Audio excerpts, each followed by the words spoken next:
Fleetwood Discovery. Check it out. Yahoo. So, right off the rip, some of the things I don't like. These are your Fleetwood type of skylight lenses. You can't seal them, there's no flange. Actually a little lip on it. It curves like this, so you can never really seal it. All they're depending on is going around here. You need something with a flange on it so you can actually get a better seal. So that's gone. We'll get another one. You can see just how much they just poured on. Put more on, more on. They just slobber this stuff on here. If you have one of these type of caps, these three-legged deals, what happens a lot of time is up inside there, you have water that'll get in there, and there's a screw right here, a screw here, and a screw on the other side to hold that cap down, and water will get in there. A lot of people don't seal all that. They figure this is all I have to do. But you can have water that's just going to kind of roll around any which way it wants, and get blown around. So you got to make sure it's sealed in there. Then they just slobbered the heck out of this dyed core. I'm guessing it's dyed core. You know, I don't know exactly what brand it is, but yeah, I'm not a fan of it. But this lens that was sitting on here, got some little bit of the lamination on there. That wood looks like it's been wet a little bit, so it's not a big piece, but it's just the way the lens was and the way the camera was. So what happens is when you're in the morning especially, you'll have some dew that'll be up on here, and you may even notice it on your windshield, and then you get in the car and there's some dew on the inside of the windshield. Same principle applies with these lenses. So now when the sun comes up, it'll evaporate what's on top, but there's still going to be dew up inside that lens. It cannot get evaporated off. What it does is it condenses, and when it does, it'll trickle down whichever way the coach is sitting, or depending on the shape of the roof, that type of thing. But whichever way gravity is going to pull it, it'll just wick down, and that's typically what happened here. So what we're going to do is, obviously when I build a curb, but I'm going to put a vent in here, and what it'll do is it'll draft it, and it'll be a solar fan. They'll have a solar fan probably over there. I'll negotiate the best place to put it in. It may even be over here because I got some cavities already. But I'll have something there, a solar fan, and then there'll be an exhaust, or excuse me, an intake that'll, when the fan kicks on, it'll pull the air and keep it dry. This way, you don't have to get out here and try to flip a switch. You know, if you made it like electric, 12 volt, that type thing. If you did, you're not going to come out here, oh, wait a minute, there's dew up on there, I better go flip that switch. No, just let the sun will do it. When it comes up, it's automatic, you know, no problem, no worries. So, and like I said, take care of this here if you have one of those. These aren't necessarily DIY video, but you can see how we protect everything. This is the awning. I taped it all up. I don't want to get any booger on it. There's some bird crap on there, but overall, I mean, there's some dirt or whatever, but I don't want to get any adhesive glue and so forth on there. So now what I'm trying to do is just loosen up. We got to get the rail off, and then, you know, we can start peeling the roof off and so forth. We're getting rid of this. We're going to put a different one on, and then that crank up antenna. Let's see if I can show you those things. We got, looks like, I don't know what that is. Looks like maybe an antenna or something that's already broke. I don't think I have a replacement for those. And then I don't typically like these lights either. A lot of times they'll leak down inside here. So we'll check it out. And some they'll rust them all out. These get rusty. That's why someone put some caulking on them, because obviously they were starting to leak, I'm guessing, you know. So this is a wind sensor for the awning. Now these boots right here, if you're on your way to our shop, we cannot replace these. We cannot replace those because there's a shaft in the center where that black cap is right here. That black cap, there's a shaft that goes down. So when you're inside and you're turning that crank, that's what causes it to lift up. So if I make a nice little curb for it to bump it up like it should be off the roof line, that shaft is going to be up inside the ceiling. You won't be able to get the handle back on. So you want to get another antenna. They make a couple of different ones. King makes them, and so does Winegard. They make a couple. The King one is a King Jack, and it's just a little rotating one. But the accessories they give you, the little cranks, if you will, the shafts, you know, you can adjust them so they're for different heights and different roofs. So that can go on, and I can make a curve for it, put it on, and that would work. And also Winegard makes one. It's called Z as in zebra, Z1, and it's the same thing. Now, which one works better, I don't know. I really don't. I don't own a camper. So, but The other ones they make are automatics, which I really like. The automatics, you just put them on there. They look like a cake. King makes one as well. It's a dome called King Dome, and then Winegard is called Razor, R-A-Y-Z-A-R, Razor. It's an 8500 series. Those ones, when you turn the TV on, they'll automatically come on, it'll circle, it'll load your channels, and then you just take your remote and figure out what channel you want. Easy peasy. What I like about those ones, outside of the, compared to, we'll say, to the King Jack or even the Winegard Z, the Z one, is those ones there that have the little heads that come around. Those are connected in there, and if you clip it with a tree, then you got to dig all the caulking out. You got to prep it. It's just a pain in the butt. It's a lot cheaper, but if you ever get it compromised, you have to dig all that out, and you have to prep the actual antenna because it's plastic, so that has to be prepped and primed. You can't just put caulking on it. The other ones that we do, the automatics, I put them up on little feet, and they're up on little bolts.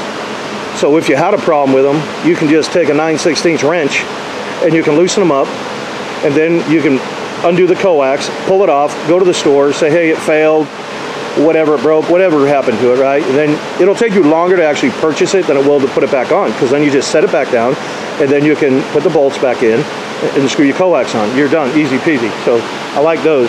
The other thing I don't like about the way Fleetwood designs these, this is their awning bracket assembly. They got it bolted here, and all of this rail all the way down, that's a water trap. Where's the water going? Where's it gonna go? Now, any water that does get in, look at this piece here, it's hogging up some of your gutter.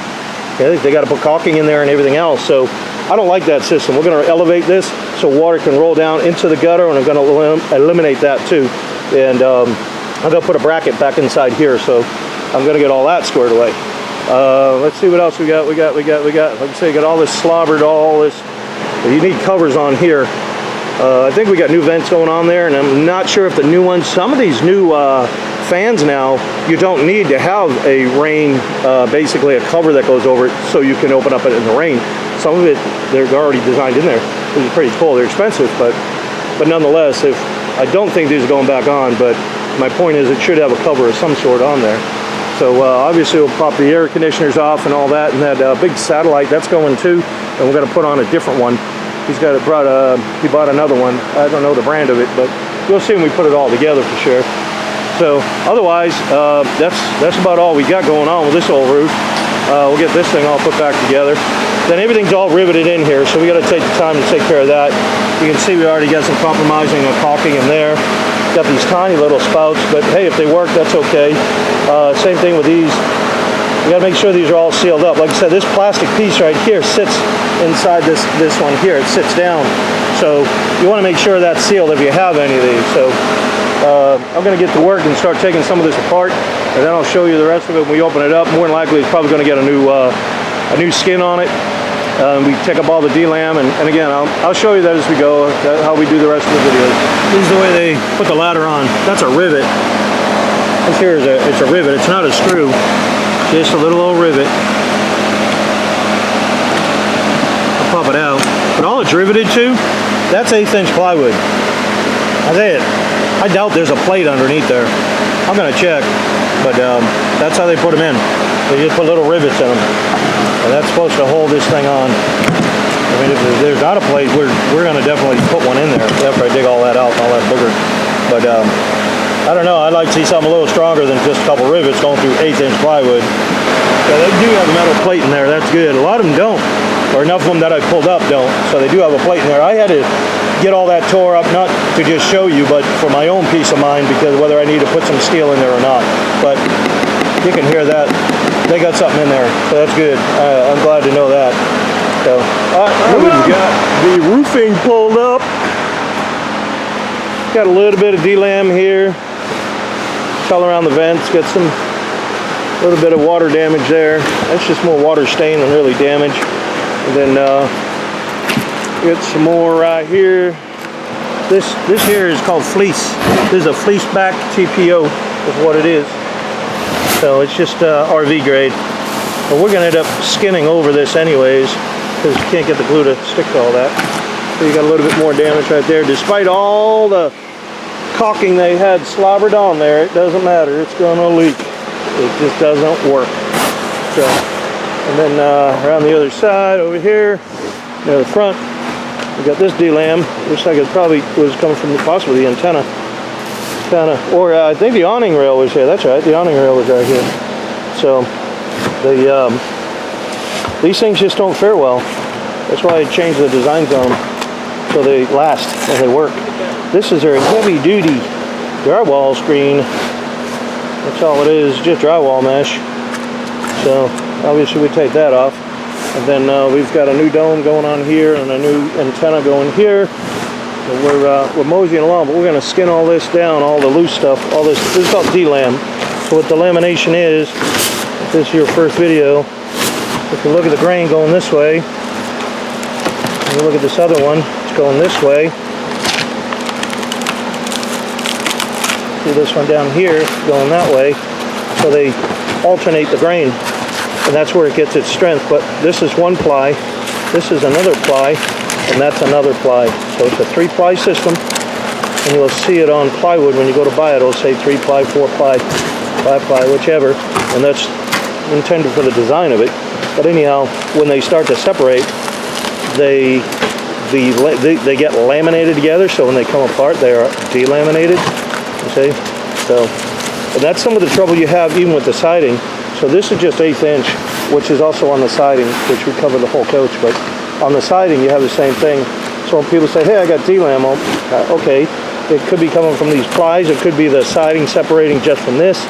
Or this here is just laminated to the foam. This is foam. It's called a ply foam roof. You can see the foam in the AC box right there. See all that? That's all the glue. So they laminate it to that. And that's the same way they do it on the siding, so that it releases from the outside, the inside. It's a lot of variables, so it's just not that easy to always fix. You see these guys on YouTube going, oh yeah, all you got to do is just pour some epoxy in there. What are you going to do? You're going to glue all the mulch back together? You don't know where it's coming from. You got to find that out first before you try to do a repair. Now what we got to do, we're going to redeck this, but in order to redeck it, we got to have something to screw to here.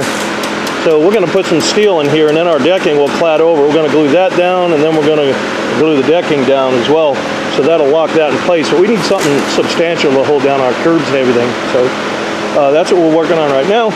And then we've got like even these ones up here. And then we've also got some pieces up there because that's where our antenna is going to go. And we're going to need to mount it that way as well. It'll give it something to bite into. You can't just screw it into 1/8 inch plywood. It doesn't hold. So that's what we're working on. All right, we are gluing down the roof deck. So that glue, we got some foam adhesive on there. We're gonna plop her on. You ready to go? Plop her on.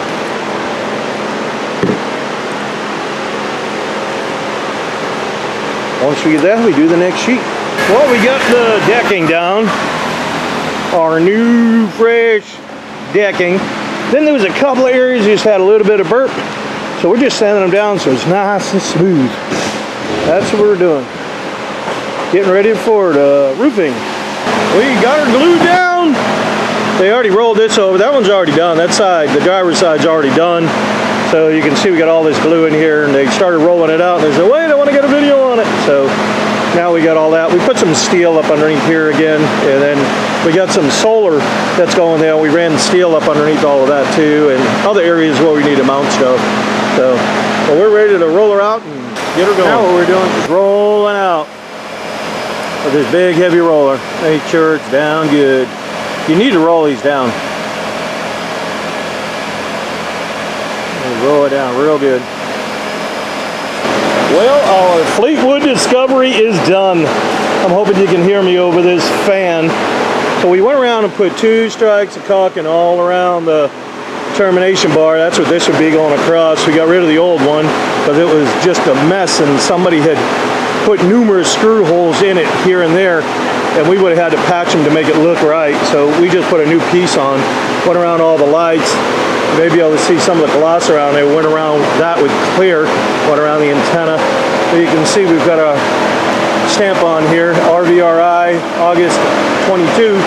So when it comes in for inspections, we can see how the roof is doing. That's why we do that.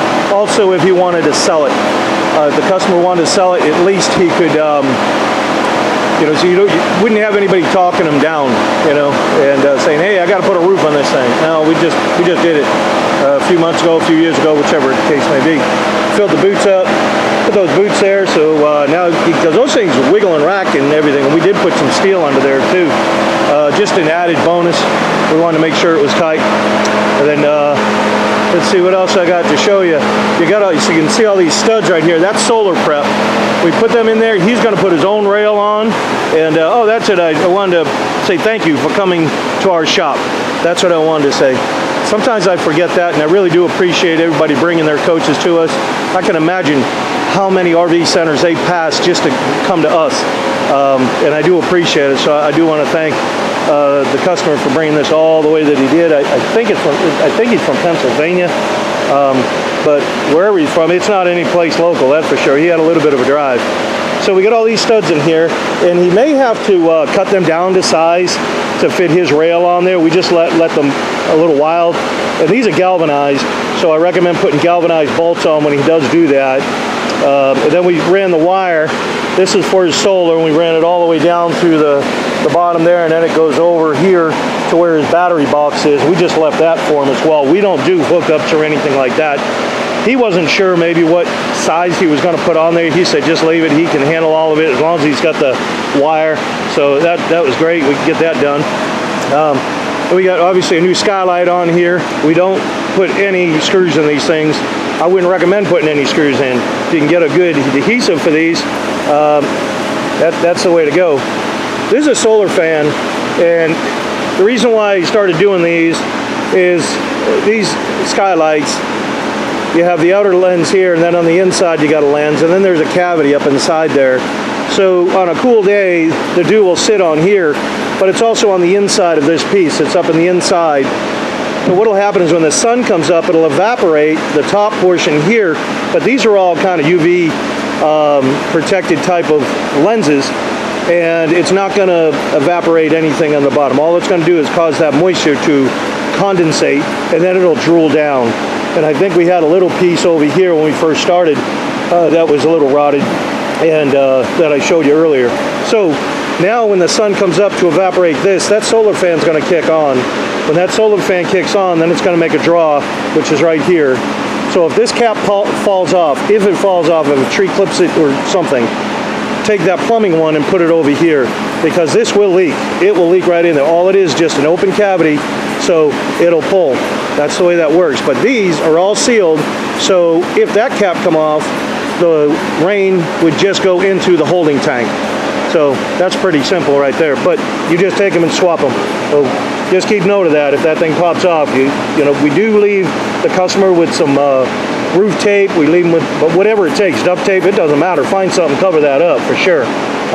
It's a great design, but there's no other way I can really figure right now how to do it where it wouldn't even come off. If a tree branch wants to clip it off, it's going to clip off depending on where you go. So you can see we've got the two stands in the back. What that does is give the AC some balance. And then the ACs we got all back on. We got some counter flash up underneath, right up underneath there. So now when the rain comes down, there's a foam gasket. There's a foam gasket up inside here. I don't want all that water trickling down. Say you're traveling, you got all that wind. I don't want it blowing into that gasket. So we put this counter flash on there. So now it'll push it down below our counter flash. We build these into all of them. This is a counter flash we build in. So now as the rain is coming across, it's not going to be able to jump up into there. It minimizes any erosion effect, basically, is what's happening. And that's the purpose of them. But it'll get it to wash out. These have the same counter flash on the curb that we designed, but this piece goes below. It hangs below.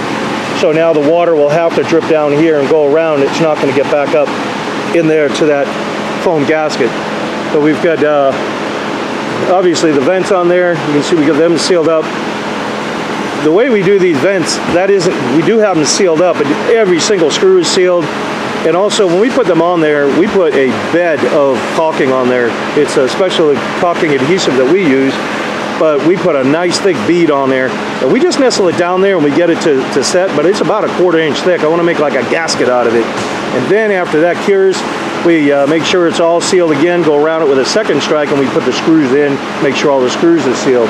So we did the same to that other one over there, did the same thing to that. So we've got the same deal with the air conditioner right here. Put his solder back on there, I guess. And then he wanted to change out the antenna that he had. I think he had a satellite here, but he wanted to change that out. So we just ran the power back up underneath, and you can see it's got 3 bolts. There's one over this side. You can see that with the camera. Come around a little bit more. There it is. One here, and then there's another leg over there. So if he ever had any issues with this, he doesn't have to dig out any caulking. He doesn't have to do all that. All he has to do is just take a 9/16 wrench, take that all off of there, and then go get another one. Hopefully, if this one was defective or whatever, undo his coax, pop it back on, tighten it back up, and he's good to go. So same with the antenna, we put that back on there. It's got a nice curb up underneath it. I'll show you the awning here in a minute. So we've got everything all sealed up. We've got 2 strikes of caulking down here. We did use the original.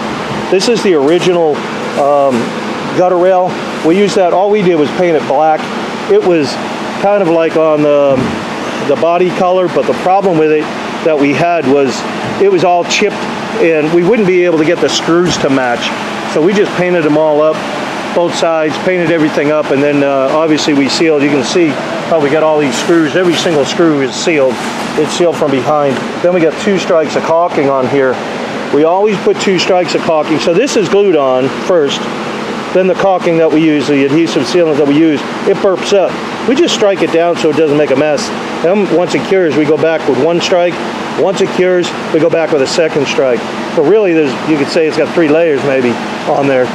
But if you've ever run a caulking gun or operated a caulking gun, when you start squeezing it, you may hear it pop or crackle. What you did is injected an air bubble.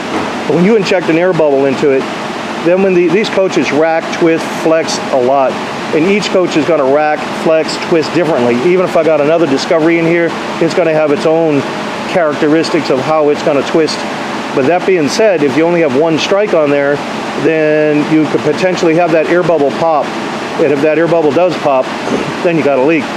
So we put 2 strikes because really, what are the chances of having 1 air bubble land on top of another one? Probably slim to none.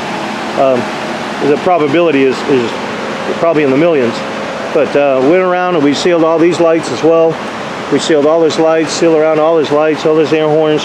We sealed everything all up, put the original little spouts back on there. They seem to work okay. And we got a little boot over there that we put that's supposed to be a wind sensor. So we put that back on there. So now if you're looking at this, this is the awning. And you can see I've got these mounts on there. And the purpose of that, Fleetwood is known to take those rails and just screw them right to the roof.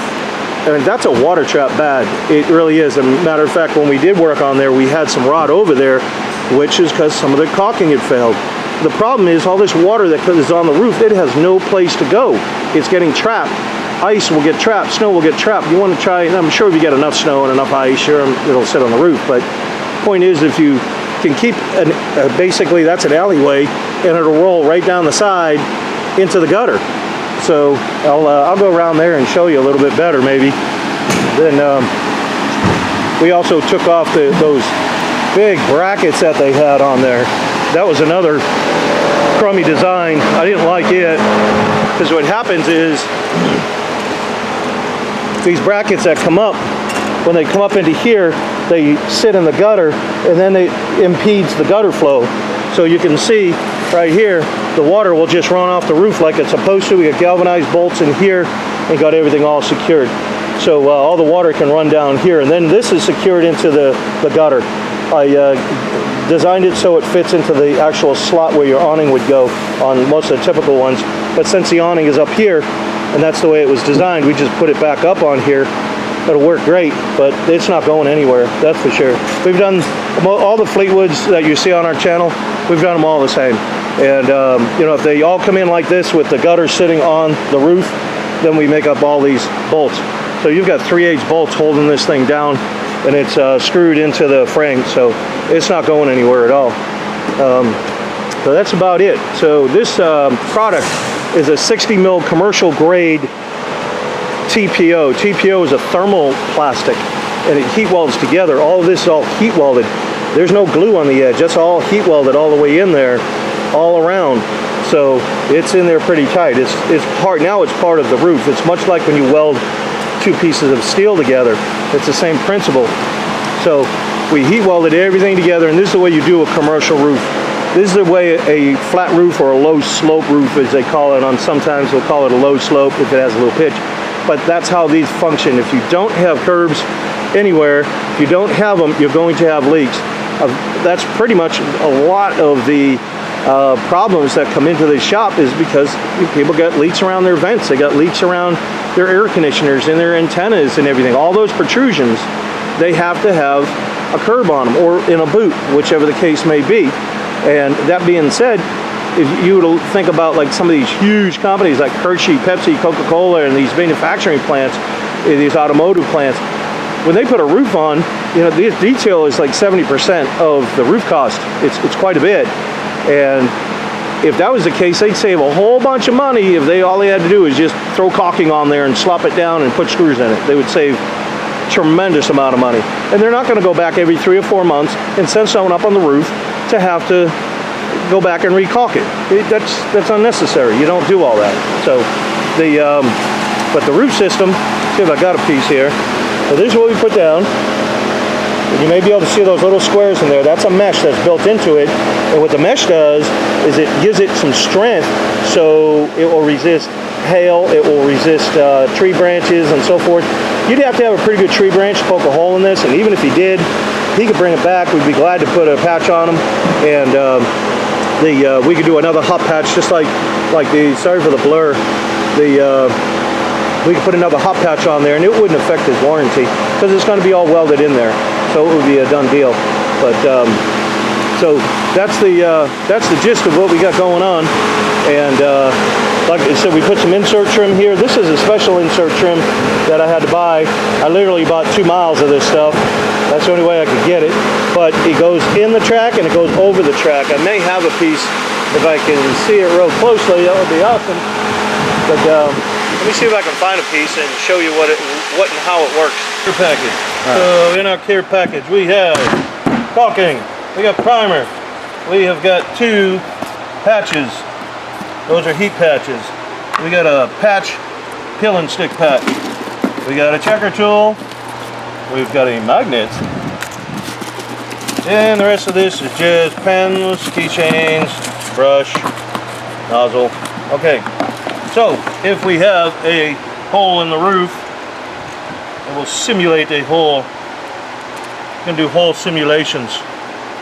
We say we got a hole there. Here's your tree branch come through and you're like, oh man, I got a hole in my roof, it's leaking. So what you want to do, and it's raining out. Right now it's raining, you're like, crap, I gotta stop that leak. You want to get in there, and if you can't get that nozzle in there, don't worry about it. Make it a little bigger. What you try and do, you need to get up underneath the roofing, like this. This is what we need to do, get up underneath the roofing.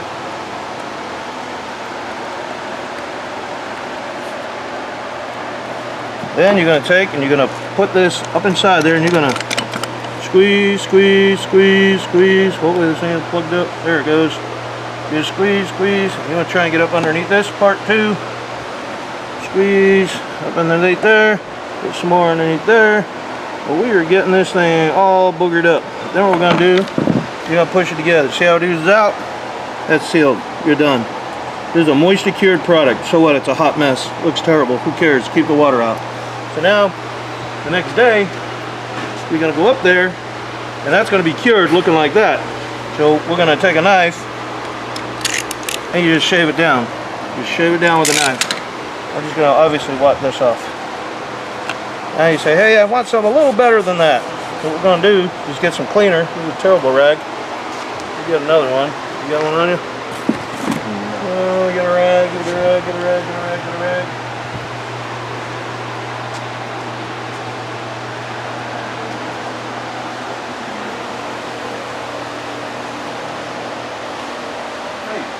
What are you going to talk about, man? No, just leave it alone. Oh, leave it alone right now.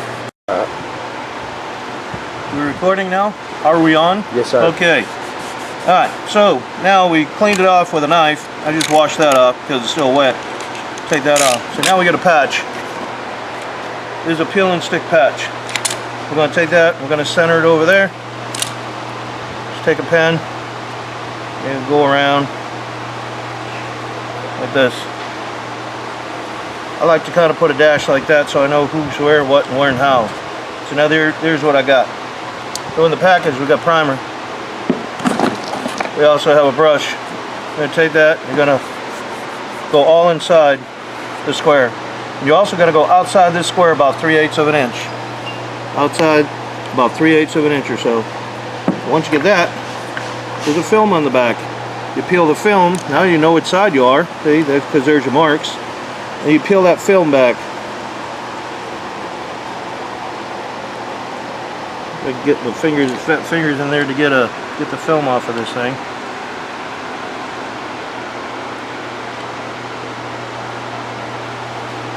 This is just a regular roof tape. That's all it is. We put them in all the care packages. Get that daggone thing off of there. Probably need some fingernails. Probably help. Come on. There it is. Okay. Oop, there it is.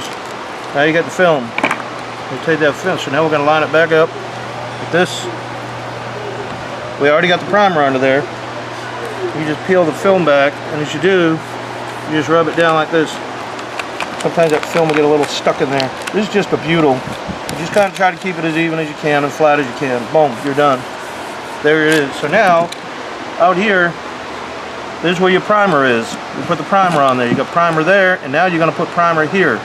You want to prime all this area with your brush. Prime all that. Then you're going to come back. Once you get it all primed, then you're going to put a little bit of caulking on it, just like this.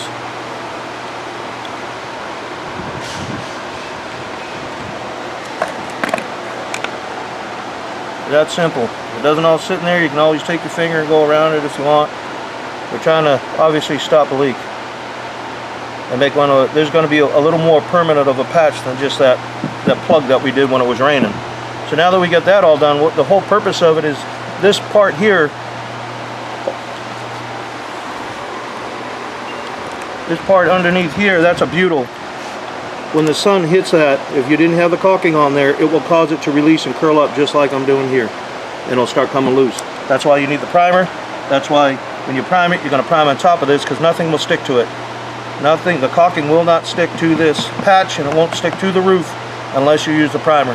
That's how you do a patch. Ta-da! All done.